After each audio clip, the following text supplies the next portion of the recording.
Bahira keluar menemui Nabi SAW. Nabi lagi duduk di bawah pohon. Lalu Bahira memanggil dia, mengatakan, "Hai anak kecil, ikutlah dengan saya." Kafilahnya disuruh jaga oleh beberapa pegawainya Bahira ini. Masuk di satu ruangan di gereja. Kemudian Nabi SAW berdiri lalu kata, jadi orang Mekah begini teman-teman, di Mekah itu ada patung namanya Lat dan Uzza. Lat dan Uzza ini dua patung yang luar biasa dikultuskan di Mekah. Hebat patung ini menurut mereka. Jadi kalau bersumpah atas nama Lat dan Uzza sudah tidak mungkin berbohong. Kalau bohong kualat nih. Maka pendeta ini tahu Bahira. Dia bilang, "Hai anak kecil, saya akan bertanya kepadamu atas nama Lat dan Uzza." Ini semua anak kecil sampai orang tua di Mekah tahu nama ini. Dan mereka ketakutan kalau dengar nama ini. Apa jawaban Nabi SAW waktu itu? Umur 12 tahun. Masih kecil, kalau kita sekarang masih SD gitu kan.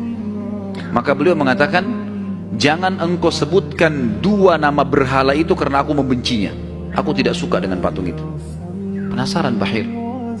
Diperhatikan wajahnya, alisnya, matanya Nabi SAW. Perlu teman-teman tahu ya, ciri fisik Nabi SAW itu luar biasa. Tersebutkan secara rinci di Taurat dan Injil. Allah mengatakan dalam Al-Quran, "A'udzubillahi minasyaitonirrajim, ya'rifunahu kama ya'rifuna abna'ahum." Orang-orang ahli kitab, terutama Yahudi dan Nasrani ini, maksudnya orang Yahudi dan Nasrani, betul-betul mengetahui Muhammad SAW sebagaimana mereka mengenal anak-anaknya. Kena terinci. Disebutkan dalam hadis, alis Nabi SAW seperti busur panah yang lebar, berwarna hitam dan tebal. Bola mata beliau SAW besar. Kelopaknya dan dipenuhi dengan bulu mata yang lebat. Bola matanya putihnya putih bersih, hitamnya hitam pekat. Hidungnya yang mancung, bibir, dahi dan pipi yang setara dengan wajah, tidak oval dan juga tidak bulat, gitu kan. Kulitnya sangat putih sampai Nabi SAW pipinya kemerah-merahan. Jadi sangat tampan, luar biasa. Sampai ahli hadis mengatakan, kalau Yusuf alaihissalam diberikan sepertiga gagahan dunia, maka Nabi SAW memberikan seluruh kegagahan dunia. Tidak pernah ada orang melihat Nabi SAW tidak suka. Manusia terbaik, pilihan, paling sempurna nasabnya, paling sempurna ilmunya, fisiknya, segala-galanya. Bahira memperhatikan Nabi SAW, ini semua ciri yang disebutkan dalam Injil ada. Dia masih bimbang, dia ingin buktikan satu hal. Apa itu? Dalam Taurat dan Injil juga disebutkan Nabi, setiap Nabi itu punya tanda kenabian. Apa tanda kenabian teman-teman sekalian? Sebuah daging yang menggumpal di pundak sebelah kanan. Dan daging itu berwarna merah kehitam-hitaman dan dimiliki atau memiliki bulu yang lebat.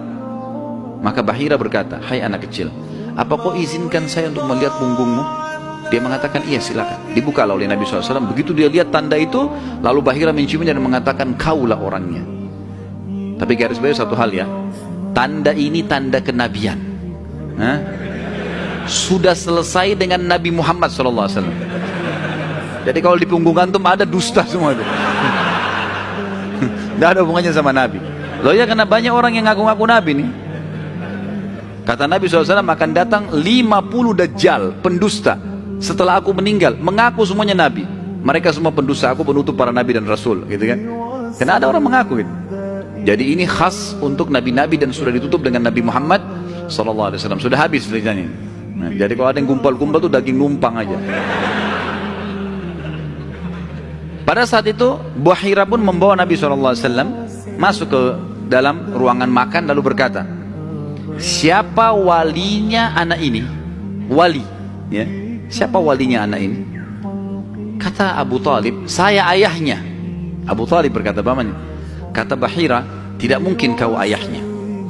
Anak ini mati ayahnya waktu dia masih 6 bulan di perut ibunya."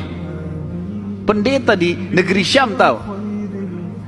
Anak ini meninggal ayahnya waktu dia umur 6 bulan di perut ibunya. Dan ibunya meninggal pada saat dia umur 6 tahun. Serta dia dibina dan dididik. Dibina itu maksudnya dikasih, kalau bahasa Arab itu bina itu berarti seperti bangunan itu dibanguni, dididik, dibesarkan dan seterusnya oleh kakeknya sampai umur 8 tahun. Dan kalau kau benar kerabatnya, kau adalah pamannya. Abu Talib kaget, "Dari mana anda tahu semua itu?" "Benar semua." Dia bilang, "Kami temukan dalam kitab kami. Ketahuilah, keponakan kau ini adalah nabi terakhir yang sedang ditunggu oleh orang-orang. Dan kalau orang Yahudi tahu dia dari turunan Arab, maka pasti mereka akan membunuhnya sebagaimana mereka berusaha membunuh Isa alaihissalam. Kalau mereka tidak suka, mereka tolak, gitu kan? maka jangan bawa ke negeri Syam, bawa pulang ke Mekah segera. Akhirnya dibawa pulanglah Nabi SAW ke Mekah pada saat itu.